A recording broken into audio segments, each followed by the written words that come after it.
All right, so rope tricep extensions here. When we go to do them, we have to remember that this is a single joint movement, something that we are always trying to maximize when the goal is muscle growth, aka hypertrophy, is ensuring that we have a good amount of stability. So some people will say to maintain an upright torso, other people will say to lean further forward. Honestly, it doesn't really matter. Do what works best for you that's going to allow you to feel as stable as possible. Because at the end of the day, the only joint that is moving, regardless if you're upright, regardless if you're leaning forward, is your tricep. So I find personally, by leaning forward, I'm able to get a greater range of motion.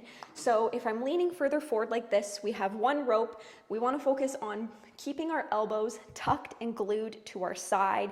And when we go to extend our elbows, we want to achieve a full range of motion without having anything else move. No other joints besides our elbows should be moving. So when we go to extend, we're going to come down like that as far as we can go, and then come back to the starting position. So just over 90 degrees there is our starting position, and then we want to fully extend our elbows. A lot of people, when the weight is too heavy, when they go to extend their elbows, their shoulders will tend to compensate. So if it starts to get hard right here, people's shoulders will start to roll forward as an attempt to try to extend. This is what we want to avoid. Our shoulders should still remain back, elbows glued to our side, and nothing else should be moving. If you can't fully extend right here, and you can't do that without your shoulders compensating, then it's time to lower the weight. Before you lower the weight though, something you might find helpful is adding a second rope. And the reason I say that is because even if you can achieve full extension, pay attention to my elbows here.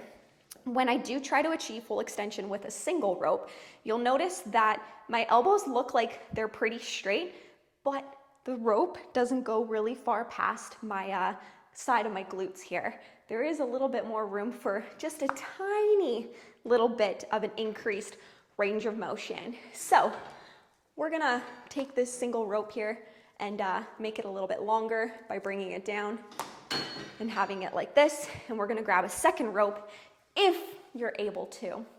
Not all gyms have multiple ropes available, so if you can, be that person and hog 2 ropes. If it's not being used, then go for it.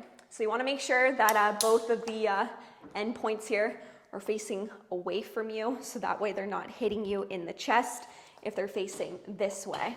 So by having 2 ropes now, pay attention to, and I'll do like a side-by-side comparison here.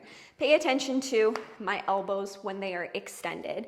So we're gonna take a little bit of a step back. Again, I like to lean forward. You can be upright, it doesn't matter, whatever is more comfortable for you. I'm gonna lean further forward. When I go to extend my elbows, before, my ending point was right here. Well, we got so much more room available that I'm gonna pretend like I'm ripping the ropes apart like a shirt, like I'm ripping a shirt in half, and we're gonna go out a little bit more just by me pulling the ropes away from me. Our ending range of motion's right there, just above 90 degrees with our elbow joints. And again, we're gonna come down and we're gonna pull just a little bit more. Make sure that your shoulder isn't compensating when you're doing this. So if you come down and your shoulders start to go like this, the weight is probably too heavy. So make sure that those shoulders stay back, nice and relaxed. Keep those elbows glued to your side and they're not moving when you go to extend all the way down, just a little bit more by pulling the rope away from you. That's gonna add such a significant difference to your ending range of motion because we want that full tricep extension in order for us to maximize all of the tricep heads.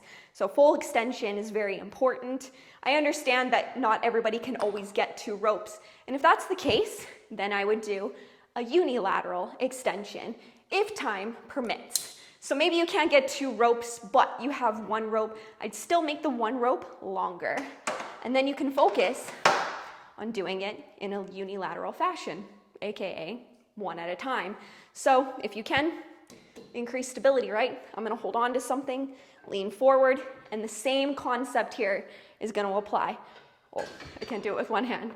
So we gotta drop the weight, obviously, for single arm work.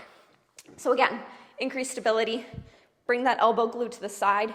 We're gonna bring the rope down and pull it away from us and pull it back ever so slightly. Come back up, keep that shoulder glued to the side, fully bring the arm down, extend, and pull just a tiny bit further back. And I'm also externally rotating it so it's away from me. So I'll show it from a different angle here. So let's do it with 2 ropes so you can see what I mean. So when we go to extend back, I'm not just pulling down towards my sides, I'm pulling out towards the sides as well too. So I'm externally rotating the rope away from me, pulling it down and then away. So that's just a tiny little bit of an added range of motion. I know it may not seem like a lot, but damn, isolating that given area with just a tiny little bit of that additional range of motion is gonna just maximize that muscle growth, which is what we're trying to do at the end of the day, right?